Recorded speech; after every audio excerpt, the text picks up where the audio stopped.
programa de hoje é sobre contemporaneidade. Tempo em que vivemos e em que vivenciamos extraordinárias transformações de ordem planetária ocorridas a partir de meados do século passado. Uma onda de novas tecnologias e avanços científicos significativos que trouxe com ela uma nova ordem social, cultural e artística. Para conversar sobre contemporaneidade, nós convidamos o filósofo e psicanalista André Martins. Ele é doutor em filosofia pela Universidade de Nice e doutor em teoria psicanalítica pela UFRJ, onde também é professor. O artista plástico Márcio Bottner, fundador e diretor da galeria A Gentil Carioca. Ele também é integrante do Comitê de Arte Basel Miami desde 2010. E Rita Jobim, gerente de projetos no Recode, foi gestora do programa Dupla Escola da Secretaria de Educação do Estado do Rio de Janeiro. Ela é mestre em letras pela PUC-Rio e cofundadora do pré-vestibular comunitário Invest. E o programa Pensares começa agora.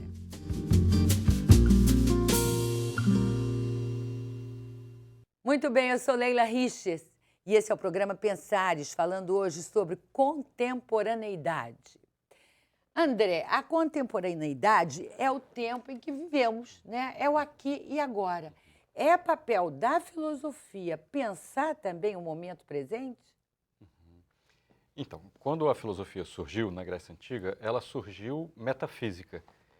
E então, o primeiro filósofo da filosofia moderna, não contemporânea, a inserir a história foi Hegel, só que ele inseriu a história dentro do que ele acreditava ser uma lei da história. Então, embora fosse já uma grande novidade, uma revolução, colocar a história na filosofia, ele colocou ainda de uma maneira sob uma crença de uma lei transcendente ou metafísica, né? Então, de fato, é com o final da filosofia moderna, em particular com Nietzsche, e, sobretudo, a partir de Nietzsche, com o que a gente chama de filosofia contemporânea, que os filósofos começaram a pensar o momento presente, né? Foucault foi um que pensou bastante. Claro, claro. Né? E aí teve, na França, notadamente. Era o papel mesmo do isso. filósofo, não é isso? Exato. Era pensar aqui, não é ficar pensando lá atrás. É aqui agora, como é que nós estamos vivendo, que tempo é esse? Não é isso? Isso, exatamente. Agora me diz uma coisa, qual é para você a marca assim, mais forte da contemporaneidade? Né? O que está dando a feição dessa nossa época? Então, a contemporaneidade ela surge com a crise da razão, com a crise da ciência, com a crise dos valores superiores, né, transcendentes, metafísicos. E antes da gente chamar de contemporaneidade, todo mundo deve lembrar, se ficou muito com o termo pós-modernidade. E depois se viu que existia, de fato, uma característica própria, que, em termos filosóficos, eu diria que é a própria imanência. Ou seja, que junta com a primeira pergunta, né, é pensar o momento presente, mas também a existência real, sem uma referência a um outro mundo, uma ideia de perfeição, modelos, seja de valores morais, seja de qualquer tipo de ideia perfeita ou de referência externa à própria imanência da vida, à própria vida intrínseca. Então, a contemporaneidade se caracteriza por isso, por assumir a própria realidade. Rita, as novas tecnologias de informação e comunicação, né, as chamadas TICs, são muito emblemáticas da contemporaneidade, né? São emblemáticas da contemporaneidade. Elas trouxeram possibilidade de novas técnicas pedagógicas também? Com certeza trouxeram, e mais do que possibilidades, eu acho que elas trouxeram provocações, né? Elas meio que provocam o professor a se repensar, o aluno saiu do lugar tradicional do aluno. O André falou de crise, né? De várias crises que a contemporaneidade traz, e eu acho que uma delas é a crise de poder também, né? Você perde a noção um pouco, a estrutura hierárquica muito fixa se rompe com a rede, com as TICs.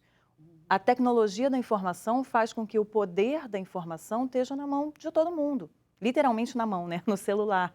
Então, aquele papel do professor como a pessoa que detinha o conhecimento e que ia transmitir isso para o aluno de uma forma mais hierárquica, acabou.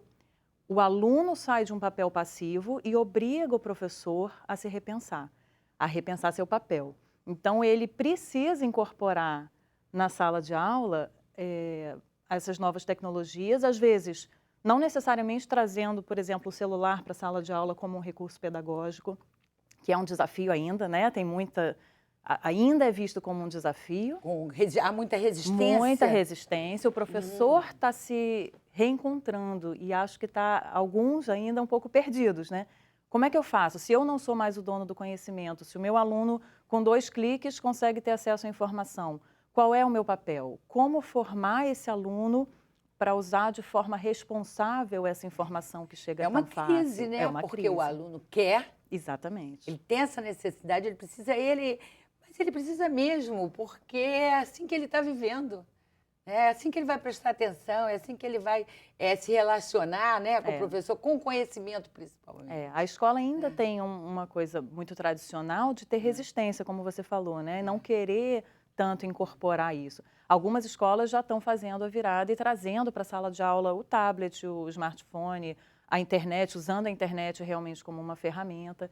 Outras ainda resistem um pouco, então acho que a gente está no impasse. Muito bem. Márcio Bottner, você é artista plástico e galerista, né? Sim. Então você está nas artes plásticas assim, em todos os lados, vendo todos os ângulos. Fala um pouco para a gente da arte contemporânea. O que é arte contemporânea? Bom, pensar a arte contemporânea é pensar o artista, né? É pensar o criador, é pensar a possibilidade de se ver e pensar esse mundo diferente, né? E o artista é um provocador, né? Ele vai utilizar de todas as ferramentas que ele tiver, da mais simples, essa xícara, a uma palavra, as novas tecnologias, para pensar o que pode ser diferente nesse mundo. Então, eu acho que esse é o ponto fundamental, né? Imaginar que o mundo real está aí e esse artista pode, sim, transformar esse mundo real com arte. Quais as novas tecnologias estão sendo mais usadas na arte contemporânea? Já que a gente estava aqui falando de tecnologia, quer dizer, há alguma incompatibilidade ou você vê que não, que há uma afinidade? Não, não. As artes visuais, elas cada vez mais acabam agregando todas as outras artes. Se você pensa um cineasta que está lá e ele vai pensar o seu filme dentro de uma sala escura e depois de um tempo ele começa a achar que aquele filme dele não cabe naquela sala escura, tem que ir para a rua, tem que ocupar uma outra dimensão, ele vai para as artes visuais. A mesma questão uma pessoa ligada à dança. Então, as artes visuais ela acaba nesse momento agregando e unindo um pouco todas as artes. E aí se usa da tecnologia, da mais frente, a simplesmente um bordado, um desenho, que eu costumo dizer que é o primeiro alfabeto do artista, né? O desenho vem da mente e vai, e a arte está ali. Então, tudo cabe. Muito bem, nós vamos agora para um brevíssimo intervalo. Em seguida, voltamos com o programa Pensares, falando hoje de contemporaneidade. Até já.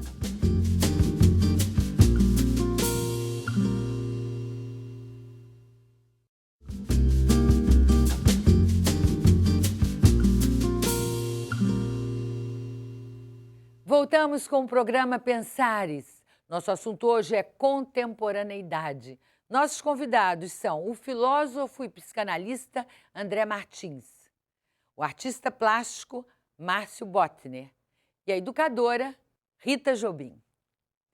André Martins, uma das marcas da contemporaneidade é o culto ao corpo. E você tem dado várias palestras formidáveis, concorridas, não é, a respeito disso, principalmente falando da substituição da saúde pela medicalização precoce da doença. E eu queria que você conversasse com a gente um pouco mais sobre isso. Claro. Então, com o avanço da tecnologia, né, que é uma marca da contemporaneidade, nem sempre essa característica da contemporaneidade vai junto com uma concepção propriamente contemporânea. Então, assim, quando se cultua o corpo e a tecnologia contribuiu para isso, né, se contribui com uma cabeça, com um imaginário, uma ideia, ainda da modernidade, ou mesmo da metafísica socrático-platônica. O que parece estranho, né? Porque antes se cultuava a razão, o pensamento, o intelecto, agora se cultua o corpo. Mas não é o corpo, é uma ideia de corpo. A gente ainda está no mundo das ideias platônico. Essa ideia de corpo, que é de um corpo perfeito, ou seja, é um platonismo. Então, assim, paradoxalmente, em plena contemporaneidade, ainda existe um culto a ideias perfeitas. E o corpo é um deles, né? E a medicina vai atrás não só pelas intervenções, né, digamos, de plástica ou de outra coisa, enfim, no sentido de cultuar também esse corpo, como no sentido de, e talvez até mais grave, né, de se esperar um ser humano com uma certa ideia perfeita de comportamento. E me parece que aí é que entra a medicalização.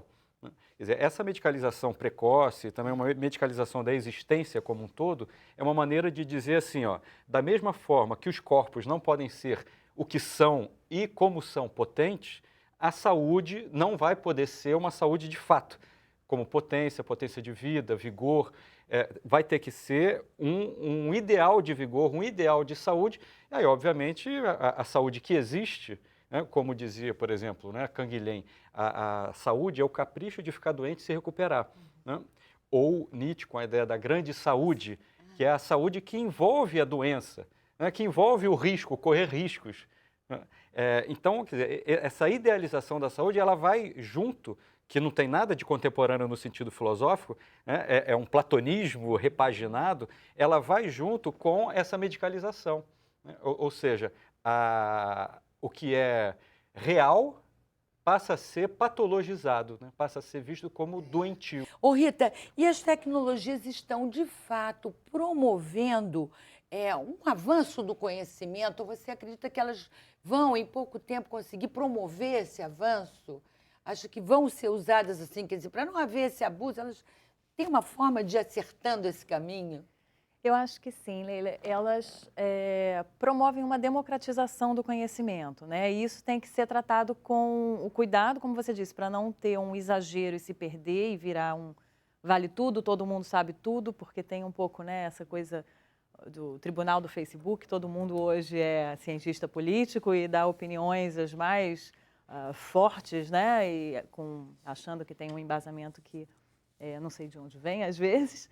Mas, ao mesmo tempo, tem uma coisa muito boa desse deslocamento do poder, né, de realmente você ter indivíduos que têm a condição de fala, um lugar de fala diferente, que podem ser ouvidos a partir da rede, por exemplo, das redes sociais.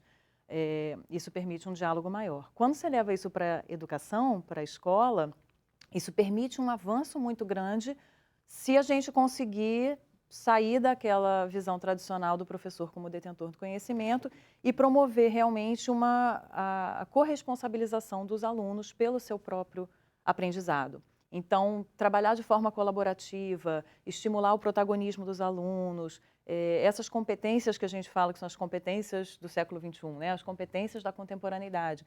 Trabalhar em time, ser criativo, ter um pensamento crítico, desenvolver essas competências. Eu acho que isso é que é a chave para a educação, não mais a transmissão do conhecimento, da informação, porque isso está aí, está na mão de todos, mas desenvolver nos alunos essas competências para que eles saibam ser cidadãos ou atuar com responsabilidade em relação ao conhecimento. Muito bem.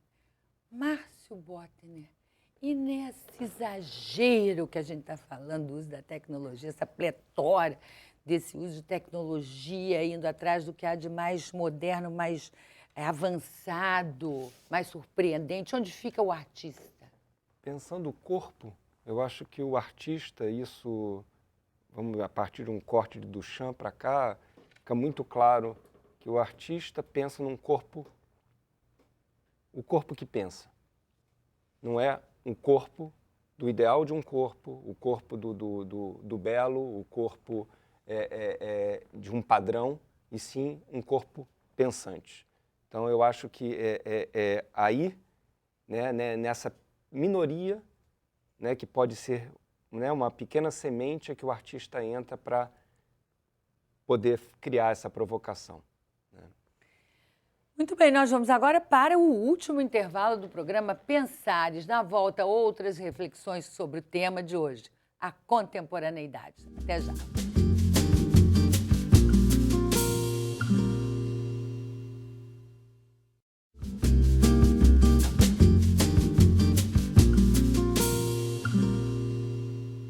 Voltamos com o programa Pensares, refletindo hoje sobre a contemporaneidade.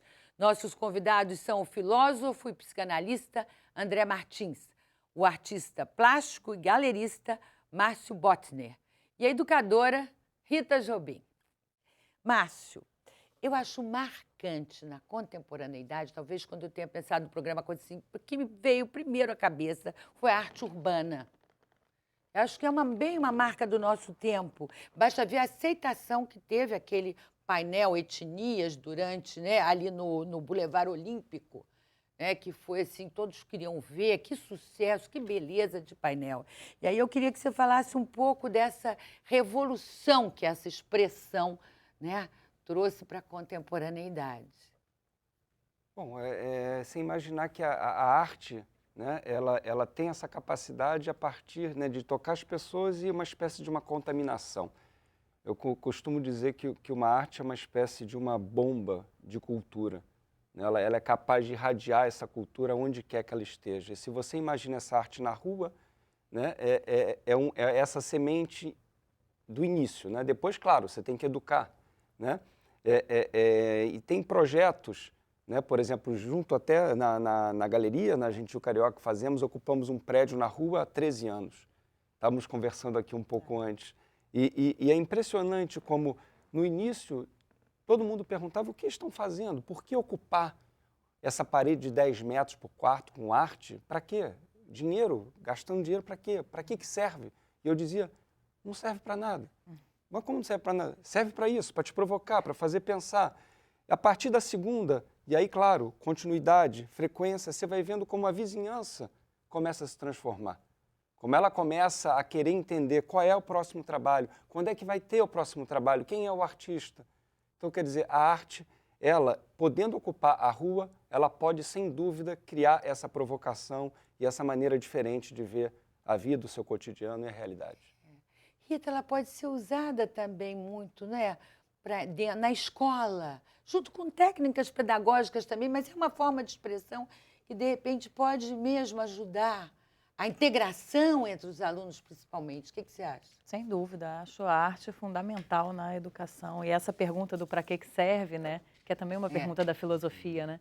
Para que serve? Eu acho que a gente tem que sair de uma visão muito utilitarista, né, que acho que ainda tem uma tendência disso, mas às vezes as coisas valem pelo que são, não pelo que elas vão servir para, né? Não para o que a gente vai fazer com elas, mas pelo que elas provocam mesmo como reflexão. E aí, nesse sentido, a gente trazer isso para a sala de aula, como eu falei antes, né, para desenvolver essas competências, inclusive de convivência, né, de convivência com o diferente, com o novo, com aquilo que nos é estranho. E voltando para as redes sociais, porque eu acho que é uma coisa muito da contemporaneidade, né? Muito. A gente ia, como você tocou, né? Isso aí eu digo, não, a gente vai com certeza voltar, porque é uma marca muito forte. Muito forte. E eu acho que uma coisa que o André falou que eu achei interessante da redução do complexo, né? Que é uma coisa da ciência, de recortar e tentar olhar um prisma. A rede é o contrário disso, né? A rede é a complexificação. Você olha, são as várias conexões, né? É difícil fazer recortes. Por um lado, né, isso é uma potencialidade que ela oferece. Por outro, a gente tem pessoas e grupos que se encontram na rede e se fecham em si mesmo. Então, você busca o semelhante, você busca quem pensa igual a você. Ninguém mais é único. E não é? Ninguém Exatamente. mais é único, diferente, porque todo mundo vai encontrar na rede. Alguém na rede que faz uma coisa parecida. Que é parecido. Né? Vai se identificar, eu acho muito bom. Acho uma das melhores coisas da rede. Você, o que acha? André, assim, dessa marca, desse nosso tempo que trazida pelas redes sociais. Isso, então. Eu acho assim, que as redes sociais, né, é quase uma tautologia, ela conecta as pessoas, né? E uma marca da contemporaneidade que pode ser valorizada é justamente assim, que essa conexão vá no sentido de uma aceitação e de uma afirmação da realidade. Isto é o que a gente tende a dizer imperfeita, né? Quer dizer, não perfeita, quer dizer, na verdade é real, né? Até o termo não é muito bom, né? Porque ela é simplesmente singular, né? Diferente da exigência que ainda existe até pelas redes sociais, né? De padronização, de caças bruxas, ou enfim, né? Conformidade com uma ideia. Conformidade e ataque à diferença, né?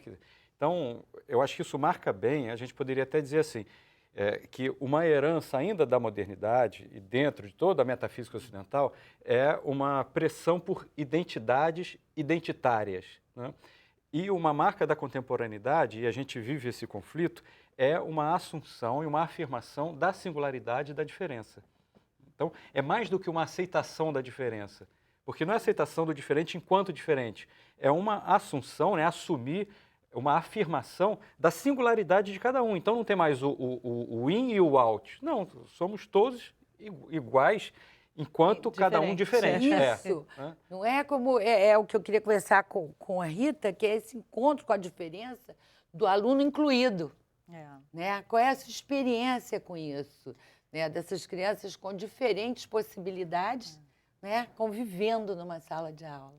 Isso é muito rico para o aluno incluído e para os alunos que convivem com ele, né? Ainda é um desafio muito grande para os professores. Eu acho que a formação dos professores ainda não dá conta disso, desse desafio de lidar com a inclusão. Acho que a gente tem muito a ganhar se a gente conseguir formar os professores e ter uma estrutura nas escolas para saber lidar com essa inclusão, porque ela é desafiadora, né? O professor não pode dar a mesma aula que ele daria sem aquele aluno ali. Ao mesmo tempo, ele pode dar uma aula muito melhor por ter aquele aluno ali. E pode provocar nos alunos todos várias reflexões sobre como lidar com essa diferença e como entender isso. Né? Porque vivenciar essa singularidade, né? Mental e física, de corpo e alma, tudo embolado e junto, que eu acho que é a nossa primeira fala aqui, entendeu? Que não havia essa separação. Isso eu acho que, se não é, mas eu vejo isso como uma tendência, né? Se não é, a gente deveria procurar e celebrar, né? Para que seja a marca, né? Dessa nova era.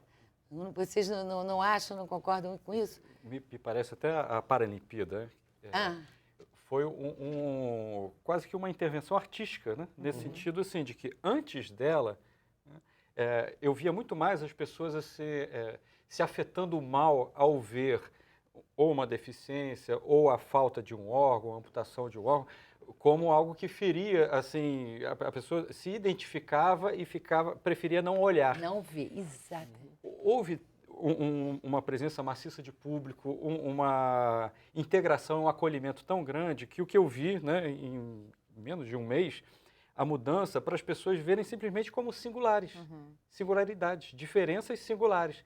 Então, aquele medo de se ver daquela maneira passou a ser assim, não, eu tenho as minhas diferenças, ele tem as diferenças, e isso, né, não tira a preciosidade, a riqueza da existência singular de cada um.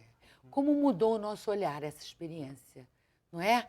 Inclusive porque a gente viu isso tudo com muita alegria. Como a alegria é importante para justamente promover as mudanças. A gente viu isso com muita alegria.